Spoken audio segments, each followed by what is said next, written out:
Hello दोस्तों, कैसे हैं आप सब। उम्मीद करता हूँ सब बढ़िया होंगे।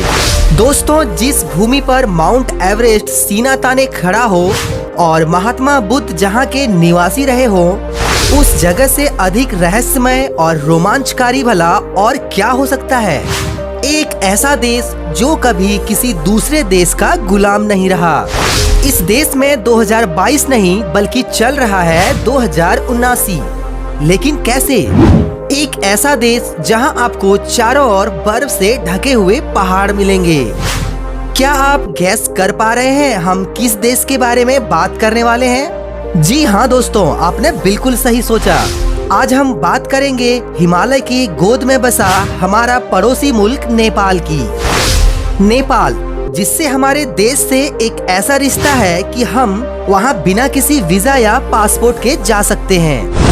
दोस्तों, नेपाल एक ऐसा देश है जिसे हाल तक दुनिया का एकमात्र हिंदू राष्ट्र होने का गौरव प्राप्त है।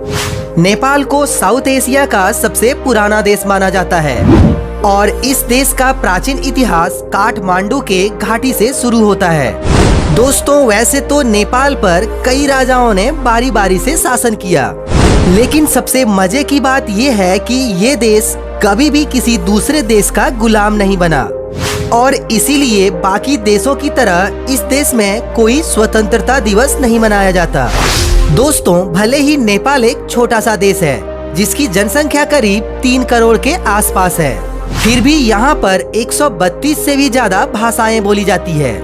आपको बता दें कि नेपाल की राजधानी शहर काठमांडू है, जो दुनिया के पहले 10 लोकप्रिय शहरों में से एक है। 2000 साल से भी पुराना ये शहर कई प्राचीन मंदिरों का इतिहास लिए समेटा हुआ है। दोस्तों, दुनिया की सबसे ऊंची चोटी माउंट एवरेस्ट भी नेपाल में ही स्थित है। साथ ही आपको बता दें कि दुनिया की 10 सबसे ऊंची चोटियों में से 8 चोटी नेपाल में ही है। और तो और दोस्तों, दुनिया की सबसे ऊंची लेक कजनसारा लेक भी नेपाल में ही है, जो 4800 मीटर की ऊंचाई पर स्थित है। दोस्तों, पानी को इकट्ठा करने में नेपाल दुनिया में दूसरे नंबर पर आता है। अगर इसका सही से उपयोग किया जाए तो ये देश हाइड्रो पावर के क्षेत्र में दुनिया में एक बड़ा ताकत बन सकता है।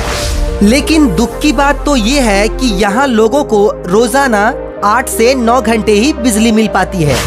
आपको सुनकर दुख होगा कि नेपाल का नाम दुनिया के सबसे गरीब देशों की सूची में आता है, जहाँ के आधे से ज्यादा लोग दिन में $1 से भी कम पैसा कमा पाते हैं। दोस्तों, नेपाल की करेंसी की बात की जाए तो यहाँ चलती है नेपाली रुपीस, जिसका मूल्य हमारे इंडियन रुपीस से भी कम है। यानी कि एक भारतीय रुपीस 1.60 नेपाली रुपीस के बराबर है। यानी कि कम पैसे में भी आप इतना खूबसूरत देश घूम सकते हैं।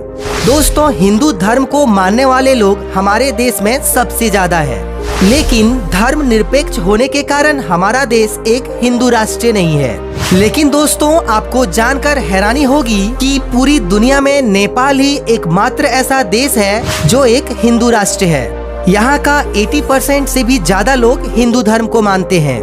हिंदू धर्म के अनुसार जैसे हमारे देश में गाय को पवित्र माना जाता है, इनकी पूजा की जाती है, ठीक उसी तरह नेपाल में भी गाय को बहुत पवित्र माना जाता है और इनकी हत्या करना गैर कानूनी है और इसीलिए नेपाल का राष्ट्रीय पशु गाय है। दोस्तों, फिलहाल पूरी दुनिया में 2022 चल रहा हो, लेकिन नेपाल में अभी 2079 चल रहा है।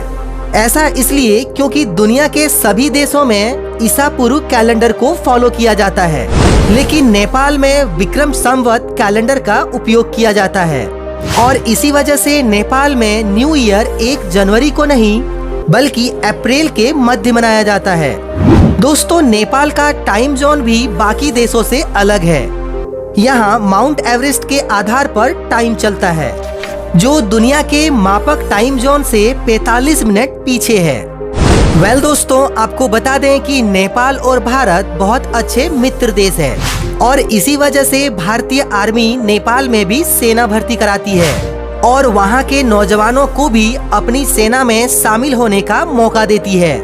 इसीलिए तो आपको नेपाल घूमने के लिए कोई वीजा या पासपोर्ट की जरूरत नहीं पड़ती। बस आपको सिर्फ अपनी कोई आईडी प्रूफ लेकर जाना होगा। दोस्तों, लोगों की बात करें तो नेपाल के लोग बहुत ही शांत स्वभाव के होते हैं। यहाँ के लोग एक दूसरे से मिलते वक्त हाथ नहीं मिलाते, बल्कि अपनी दोनों हाथ जोड़कर भारत की ही तरह नमस्ते शब्द का प्रयोग करते हैं। तो दोस्तों, आप कभी नेपाल घूमने जाएं तो वहाँ के लोगों के साथ हाथ जोड़कर नमस्ते कहना। दोस्तों, भगवान बुद्ध के प्रति नेपाल के लोगों के मन में असीम श्रद्धा है, लेकिन महाशिवरात्रि इनका सबसे बड़ा पर्व होता है। दोस्तों, नेपाल की खान पान की बात की जाए तो यहाँ के खास पारंपरिक खान पान में दाल, भात और तरकारी फेमस है। इसके बाद यहाँ मोमोज सबसे ज्यादा खाया जाता है। दोस्तों, अगर आप कम बजट में विदेश घूमना चाहते हो तो नेपाल आपकी सबसे बेस्ट चॉइस होगी। आप बस, ट्रेन या एयरवे कैसे भी नेपाल जा सकते हैं। नेपाल पहुंचने के बाद आपको यहाँ के प्रमुख जगहों को घूमने के लिए 21 से 30 हजार खर्च करने होंगे। इतने कम पैसे में शायद ही आप किसी अन्य देश घूम सकते हैं। तो दोस्तों, आज के इस वीडियो में इतना ही। क्या आप कभी नेपाल विजिट किए हैं? हमें कमेंट्स में जरूर बताना। मिलते हैं हम आपसे हमारे नेक्स्ट वीडियो में। Till then, bye bye and take care.